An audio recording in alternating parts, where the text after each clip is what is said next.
Hello दोस्तों, स्वागत है आपके अपने चैनल स्टैंड बीपीएससी में। दोस्तों, आज का भी सेशन बहुत मज़ेदार होने वाला है। कल का भी वीडियो बहुत अच्छा रहा आप लोगों के लिए, क्योंकि प्रीवियस ईयर का सेशन चल रहा है और प्रैक्टिस सेट देख रहे हैं कितना हो गया है। और मात्र एक स्टैंड बीपीएससी ऐसा यूट्यूब पर है दोस्तों चैनल, जहाँ पर आपको स्पेशल बिहार सिविल कोड का समझ लीजिए पूरा फ्री ऑफ कॉस्ट में आपको सारे सब्जेक्ट प्रैक्टिस सेट के तौर पे बताए जा रहे हैं। और हिंदी का स्पेशल वीडियो भी मिलेगा आपको, देखेंगे। इतना मैंने वीडियो करवा रखा है सिर्फ बिहार सिविल कोड का, जो आप एक पेड कोर्स में मान लीजिए 1000 रुपया या 500 रुपया या 499 रुपया जो भी देते होंगे, आपको पैसे लगते होंगे, लेकिन बिहार सिविल कोड का स्पेशल वीडियो सिर्फ स्टैंड बीपीएससी पर आप प्ले लिस्ट में देखेंगे बारी बारी से, तो आपको सारे विषय के प्रैक्टिस सेट मिलेंगे। तो वहाँ से आप कर लीजिए, आपको बेनिफिट मिलेगा। और मैं देखिए, कभी कभी होता है आपको बिल्कुल भी पढ़ने का मन नहीं करेगा, आप घबरा जाएंगे, आप 10 दिन पढ़ाई नहीं करते हैं, छोड़ देते हैं, सारे चीज़ भूल जाएंगे। लेकिन धीरे धीरे मान लीजिए आता है, हर समय इंसान 10 घंटे नहीं पढ़ सकता है। और जैसे कि कुछ लोग होते हैं, और मैं बार बार बोलता हूँ आप लोगों को कि पढ़ना महत्वपूर्ण नहीं है कि आप रोज़ 12 घंटे पढ़ते हैं, बल्कि ये महत्वपूर्ण है कि आप एग्ज़ाम समय में कितना प्रश्न सॉल्व करते हैं। अभी एग्ज़ाम भी होगा आपका, ये अगले महीने ही शायद एग्ज़ाम हो जाए, या जो भी नोटिस निकलेगा आपको पता चल जाएगा। दूसरे यानी जो कमज़ोर विद्यार्थी हैं उनकी मदद करें। मन में द्वेष ना रखें कि आप किसी का मदद कर रहे हैं तो आपसे आगे निकल जाएगा। आप दूसरे का मदद करेंगे तो कहीं से न कहीं से आपका 10 गुना भला हो जाएगा, मदद हो जाएगा। देखिए, इसके साथ ही लोग आपको समाज में इज्जत देंगे, प्रतिष्ठा देंगे, मान मर्यादा बढ़ेगा आपका। एग्ज़ाम एक बेस्ट मैनेजमेंट है। कैसे आप अपने आप को फिट रखेंगे कि एग्ज़ाम समय में आपकी फिटनेस बरकरार रहे। ऐसा ना हो कि कल आपका एग्ज़ाम है और आप एक दिन पहले चिकन खा लें, फिर आपका एग्ज़ाम खराब होगा, जाहिर सी बात है। इसलिए ऐसे भी कुछ चीज़ें हैं, मैं बार बार बोलता हूँ कि कुछ बातें ऐसी होती है जो बाहरी दुनिया से नहीं मिल सकती। बाहरी दुनिया से ही मिल सकता है, किताबों से नहीं मिल सकता। ठीक है, किताबों के अलावा भी एक बाहरी दुनिया होती है। कभी कभी विद्यार्थी जिस एग्ज़ाम का प्रिपेयर करते हैं वह उसमें फेल हो जाते हैं और दुनिया उसे फेलियर बोल देती है। लेकिन दुनिया यह नहीं जानती कि वह फेल क्यों हुआ, उसके पीछे रीज़न क्या था, वह उस समय किस सिचुएशन से गुजरा।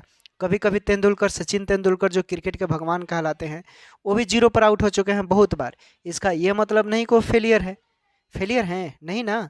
तो एक्चुअली ये बात आप लोगों से ज़्यादा खुद के लिए भी, मैं अपने आप पर भी बोल रहा हूँ। अगर एग्ज़ाम पास न कर पाना आपका फेलियर है, तो उतना ही बड़ा मेरे लिए भी फेलियर है। लेकिन बहादुर तो वो है जो स्टूडेंट, जो मतलब वैसे बहादुर स्टूडेंट है जो फेल होने के बाद भी हार नहीं मानता।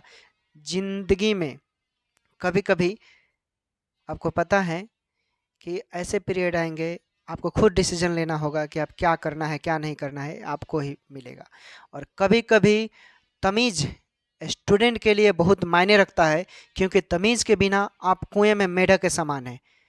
कब किससे कैसे बात करना है, ये आपको घर की परवरिश और हायर एजुकेशन से ही प्राप्त होगा। इसलिए आज के ज़माने में एजुकेशन इतना इम्पोर्टेंट है। अगर सिलेक्शन नहीं होता है तो आप अब ऐसा पढ़िए, ऐसा ऐसा एजुकेशन ग्रहण कीजिए कि आपको कहीं भूखे ना मरना पड़े, इतना सोचिए। ठीक है दोस्तों, तो चलिए, बहुत हो गया मोटिवेटिव बातें। अब हम लोग आते हैं सेशन पर, और वीडियो को आप लोग शेयर कर दीजिएगा सभी दोस्तों को। Good evening. ठीक है, चैनल पर नए होंगे तो जुड़िएगा, क्योंकि देखिए हम स्पेशल करवा रहे हैं, अब बहुत ही मज़ेदार सेशन होगा। और इम्पोर्टेंट जो आप पेड कोर्स मिलाकर देखिएगा, जो पेड कोर्स पढ़ाते होंगे उनसे बेहतर मैं आपको रिजल्टेंट दूंगा। अब मेरा दावा है कि आप मेरे साथ बने रहिए, ज़रूर होगा। क्योंकि मैं जो भी क्वेश्चन लाता हूँ सिलेक्टेड लाता हूँ, मुझे खिचड़ी नहीं पकाने आता। मैं भी एक सिविल सर्विसेज एस्पिरेंट हूँ। ठीक है दोस्तों, और आप लोग बेहतर मेरे साथ जुड़े होंगे तो आप लोग को पता होगा कि मेरा भी क्या एम है। तो इसलिए मैं जो देता हूँ मटेरियल, आप लोग उसे अच्छा से फॉलो कीजिए, पढ़िए, बेहतरीन मौका मिलेगा। चलिए देखिए, क्वेश्चन है, in the following question out of the 4 alternative choose the one which can be substitute for the given word or sentence। पहला क्वेश्चन है, that which last for short time। क्या है? that which last for a short time। इसमें आपको बताना है। चलिए बताइए लोग, ऑप्शन आपके सामने है, क्या इसका राइट आंसर होगा, आपको जवाब देना है। देखिए, that which last for a short time, ये ट्रांजिटरी होता है। ट्रांजिटरी उसको बोलते हैं, क्षणिक को बोलते हैं। ठीक है, तो राइट आंसर आपका सी हो जाएगा। जिन दोस्तों ने सी कमेंट किया है उनका बिल्कुल सही है। अगला प्रश्न देखिए, a person who believe in total evolution of war. तो a person who believe in total abolition of war, कहने का मतलब है अमन पसंद, यानी पासिफिस्ट बोलते हैं उसको। तो देखिए ऑप्शन में नंबर में है तो राइट आंसर हो गया। उसके बाद है question ready to believe anything. Ready to believe anything इसका मतलब क्या होगा? देखिए इसका मतलब एक सहज विश्वासी के सेंस में बोलेंगे। इंग्लिश में इसे क्या बोलिएगा इस सेंटेंस को? यानी क्रेडिलस बोलेंगे। क्या बोलेंगे? क्रेडिलस। तो आपका ए राइट आंसर हो जाएगा। उसके बाद है फाइंड द मिसस्पेल्ड वर्ड। क्या है? Find the misspelled word. चलिए बताइए क्या होगा राइट आंसर? इसमें मिसस्पेल्ड वर्ड आपको पहचाना है दोस्तों। तो देखिए फाइंड द मिसस्पेल्ड वर्ड, इसमें आपका हो जाएगा एडोस। इसको मतलब होता है इसको छोड़कर अन्य सभी जो आपके ऑप्शन में स्पेलिंग है वो सब क्या है? दुष्कर है। दुष्कर समझते हैं ना किसको बोलते हैं? तो राइट आंसर क्या हो जाएगा? एडस। ठीक है, अगला प्रश्न देखिए। अगला प्रश्न है दोस्तों a person who dash on his on effort has the best chance to win. तो सही शब्द रियलाइज कीजिए अब क्या होगा? यानी विश्वास भरोसा करता है उसको बोलेंगे। रियली के सेंस में बोलेंगे तो हमेशा ऑन या ओपन का ही प्रयोग होगा। तो राइट आंसर क्या हो जाएगा इसमें? यानी रियलाइज। ठीक है, उसके बाद देखिए all the applicants dash and result will be announced next week. क्या होगा? नेक्स्ट वीक बोल रहा है। तो जो रिक्त स्थान पर होगा वहाँ पर सिर्फ आपका नाउन का प्रयोग होगा, क्योंकि रिक्त स्थान के ठीक पहले के नाउन के साथ आपको पता है एपस्ट्रॉफी एस का प्रयोग होता है और नियम के अनुसार दो नाउन को एपस्ट्रॉफी एस से जोड़ा जाता है। तो सही विकल्प आपका क्या हो जाएगा? ऑप्शन में रैंक हो जाएगा दोस्तों। उसके बाद है फाइंड द मिसस्पेल्ड वर्ड, फिर आ गया। तो इसमें देखिए फाइंड द मिसस्पेल्ड वर्ड आप ध्यान से देखेंगे तो इनिमीज के स्थान पर इनिमीज होगा, क्योंकि वाई के बाद एस जो होता है वाई आई में बदल कर यस जोड़ते हैं तब सही होगा। ठीक है, तो राइट आंसर आपका क्या हो जाएगा दोस्तों? इनमें। चलिए अगला प्रश्न देखिए। अगला प्रश्न है आपका फाइंड द मिसस्पेल्ड वर्ड। इसमें भी फाइंड द मिसस्पेल्ड वर्ड पहचानना है आपको, तो ध्यान से देखिए और बताइए क्या राइट आंसर होगा। इसोफेगस क्या होता है? ये ग्रास नली होता है दोस्तों। ठीक है, उसको बोलते हैं। सही स्पेलिंग वाला आपका क्या हो जाएगा? ये आपका ए राइट आंसर। उसके बाद है she is beautiful dash brave. She is beautiful dash brave, यानी ब्यूटीफुल सुंदर के सेंस में बोलते हैं और ब्रेव बहादुर के सेंस में। यानी दोनों शब्दों का टोन क्या है? पॉजिटिव है, सकारात्मक है, इसलिए एंड से इसे जोड़ा जाएगा। जब दोनों शब्दों का टोन विपरीत होगा तब बट का प्रयोग किया जाता है, आपको बेहतर रूप से पता होगा, इसलिए इसमें राइट आंसर क्या हो जाएगा? एंड हो जाएगा। ठीक है, उसके बाद है all the decisions dash are likely to be taken by conscience. देखिए इसमें आपको क्या जवाब देना है? इसमें सही शब्द के रूप में बताना है। तो सही शब्द आपको हाउएवर होगा। हाउएवर बोलेंगे तो उसको फिर भी बोल सकते हैं या तो भी बोलिएगा। इस शब्द का प्रयोग अभी कही गई बात के साथ कुछ और कहने के लिए किया जाता है। ठीक है, समझ गए? तो क्या होगा राइट आंसर? आपका हाउएवर हो जाएगा। चलिए आगे का प्रश्न देखते हैं। देखिए अगला प्रश्न है आपका the old man could not remember where dash his money. ठीक है, तो इसमें आपको बताना है दोस्तों कि क्या होगा। सॉरी 61 नंबर है, इसको बताना है। तो देखिए वाक्य में दो क्लोज है, देखेंगे ध्यान से तो प्रथम क्लोज में कुड का प्रयोग हुआ है। किसका? कुड। ठीक है, कुड का प्रयोग हुआ है। चूंकि ये कुड का प्रयोग करने पर वाक्य ये पास्ट में रखा गया है, इसलिए दूसरा क्लोज जो होगा वो पास्ट में ही होगा। ऐसा एकमात्र विकल्प हैड होगा। हैड डिपॉजिटेड होगा उसके अकॉर्डिंग, लेकिन चूंकि यहाँ पर पूछा है उसके मुताबिक हमें जवाब देना है, तो राइट आंसर हैड डिपॉजिटेड हो जाएगा। A right answer. अगला प्रश्न देखिए she had frequent tooth aches so she decided to dash. ठीक है, तो इसको क्या बोलेंगे? देखिए डिसाइडेड टू ये वर्ब का पहला रूप होना चाहिए। यहाँ दूसरा खंड इस प्रकार लिखा जाएगा तभी ना हम लिखेंगे सो। क्या लिखेंगे? So she decided to remove her teeth, ऐसा होगा। तो राइट आंसर आपका क्या हो जाएगा?